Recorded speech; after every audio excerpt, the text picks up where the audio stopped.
اس کو معلوم ہے کہ تم اس سے امید لگائے ہوئے ہو۔ اللہ انہیں کبھی خالی ہاتھ نہیں چھوڑتا جو یقین سے اس کے در پر رکے رہے، جو اپنی ہر آس امید اسی سے لگاتے ہیں۔ آج جو زندگی مشکل لگتی ہے تمہیں، تو تھوڑا سا صبر کرو، آگے آنے والے حالات تمہارے بہت خوبصورت ہوں گے۔ ایک دن تم اللہ سے مانگنے والی ہر چیز پا لو گے، تمہیں تمہاری تڑپ اور دعائیں اس کے در پر لے جائیں گی، اور تم خالی ہاتھ نہیں لوٹو گے۔ جو مانگا ہے اس سے بڑھ کر پاؤ گے۔ جب تم تھک جاؤ بندوں کے آگے رو رو کر، جب تم تھک جاؤ لوگوں کے انداز سے، تو چپکے سے بندوں کے مالک سے بات کرنا، جو تم سے سب سے بڑھ کر چاہتا ہے، جس کو تمہاری قدر ہے، وہ تمہیں تھام لے گا۔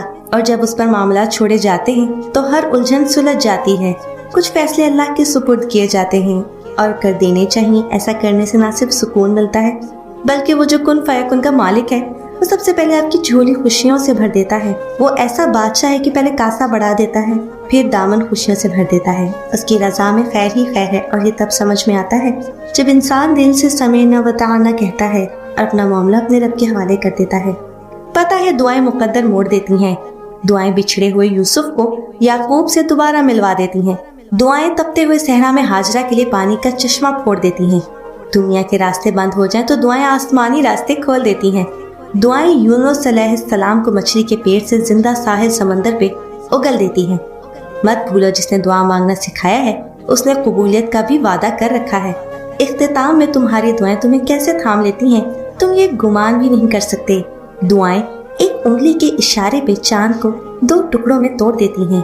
دعاؤں کا مسلسل تمہارے لبوں کی تسبیح اللہ کی طرف سے تمہارے لیے قبولیت کا ایک اشارہ ہے، اور دعائیں مانگتے رہو، اسے اپنے بندے کے اٹھے ہوئے ہاتھوں کی لاج رکھنا آتا ہے۔ دعائیں کروائی نہیں جاتی، دعائیں لی جاتی ہیں خدمت کر کے۔ جتنا جلد انسان اس حقیقت کو سمجھ لے، اتنا جلد ہی اس کی دنیا اور آخرت سنورنے لگتی ہے۔ جب تم ٹوٹ جاتے ہو کسی بھی وجہ سے، تو دل میں اللہ یاد آتا ہے نا۔ تمہارے دل کا اللہ کو یاد کرنا اس بات کی دلیل ہے کہ اللہ تمہارے ساتھ ہے۔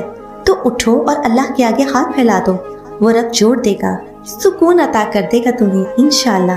دعائیں کتنی پیاری ہوتی ہیں نا، جو ہر بندے کے لیے عرش تک سفر کرتی ہیں، اور پھر وہاں پہنچ کر کہتی ہیں کہ واپسی کا سفر اب قبولیت لے کر ہی طے ہوگا۔ جب تمام راستے بند نظر آئیں اور سب ناممکن لگے، تب یاد رکھنا کہ ایک راستہ ہے جو ہمیشہ کھلا رہتا ہے، اور وہ دعا کا راستہ ہے۔ اس راستے سے گزرنے والے ہمیشہ منزل تک پہنچتے ہیں، کیونکہ لفظ ناممکن میں بھی اللہ نے یقین رکھنے والوں کے لیے ممکن کو عیاں رکھا ہے۔ پھر مایوس مت ہو، دل سے نکلی ہوئی ایک دعا ہر گمان کو یقین میں بدل دیتی ہے، اور اللہ تمہیں خواب تب دکھاتا ہے جب وہ ان کی تدبیر پر راضی ہوتا ہے، ورنہ اگر اس نے تمہیں وہ نہ دینا ہوتا جو تم مانگ رہے ہو، تو کیا وہ تمہیں کبھی دعا کی توفیق دیتا؟ پتہ ہے دعائیں کیسے قبول ہوتی ہیں؟ تم دعائیں بھی مانگ رہے ہو اور ڈر بھی رہے ہو کہ پتہ نہیں تمہاری دعائیں قبول ہوں گی بھی یا نہیں۔ تم پریشان ہو کہ جو خواہش کب سے تمہارے دل و دماغ میں ہے، اسے دعا میں مانگنا چاہیے یا نہیں۔ تم دعائیں مانگتے ہوئے کچھ ہچکچا سے رہے ہو۔ اللہ فرماتا ہے کہ مجھ سے دعا کرو، میں تمہاری دعا قبول کروں گا، اور اللہ تعالیٰ قرآن میں فرماتے ہیں کہ اللہ کا وعدہ حق ہے۔ تو جب اللہ وعدہ کر رہے ہیں، پھر تم شک میں کیوں ہو؟ اور پتہ ہے دعا قبول کب ہوتی ہے؟ دعاؤں کے قبول ہونے کی سب سے بڑی نشانی تمہارا اللہ پر یقین ہے۔ تمہاری دعاؤں کی قبولیت کا سارا انحصار تمہارے یقین پر ہے۔ یہاں یقین کامل ہوا، وہاں دعا مقبول ہو گئی۔ دعا کو قبول ہونے میں سیکنڈ بھی نہیں لگتے اگر یقین کامل ہو، کیونکہ جسے تم مانگ رہے ہو وہ دنیا کی ہر چیز پر قادر ہے۔ اس لیے تمہیں اپنے یقین پر کام کرنا ہوگا۔ اور پتہ ہے جب یقین کرتے ہیں تب کیا کرنا ہوتا ہے؟ تب جلد بازی نہیں کرنی ہوتی، تب مکمل یقین کے ساتھ قبولیت کا انتظار کرنا ہوتا ہے، صبر کرنا ہوتا ہے۔ رسول اللہ صلی اللہ علیہ وآلہ وسلم نے فرمایا، بندہ کی دعا قبول ہوتی ہے جب تک کہ وہ جلدی نہ کرے کہ کہنے لگے کہ میں نے دعا کی تھی اور میری دعا قبول نہیں ہوئی۔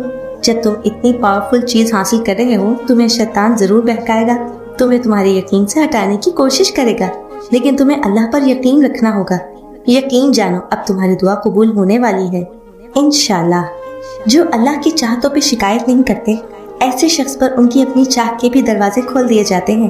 اللہ اپنے بندوں کو تعمر تڑپتا ہوا کبھی نہیں چھوڑتا، وقت کے ساتھ سارے زخم مٹا دیتے ہیں۔ تم بھول نہ جاؤ اسے، اس لیے تمہاری من پسند چیز سے فاصلے بڑھا کر اللہ سے فاصلے ختم کر دیے جاتے ہیں۔ جب یہ کہنے والا تمہارا اللہ ہے کہ تم مانگو مجھ سے میں دوں گا، پھر کون ہے جو کہتا ہے کہ دعاؤں سے مقدر نہیں بدل سکتے ہیں؟ رسول اللہ صلی اللہ علیہ وآلہ وسلم نے فرمایا، دعا کے سوا کوئی چیز تقدیر کو نہیں ٹالتی ہے، اور نیکی کے سوا کوئی چیز عمر میں اضافہ نہیں کرتی ہے۔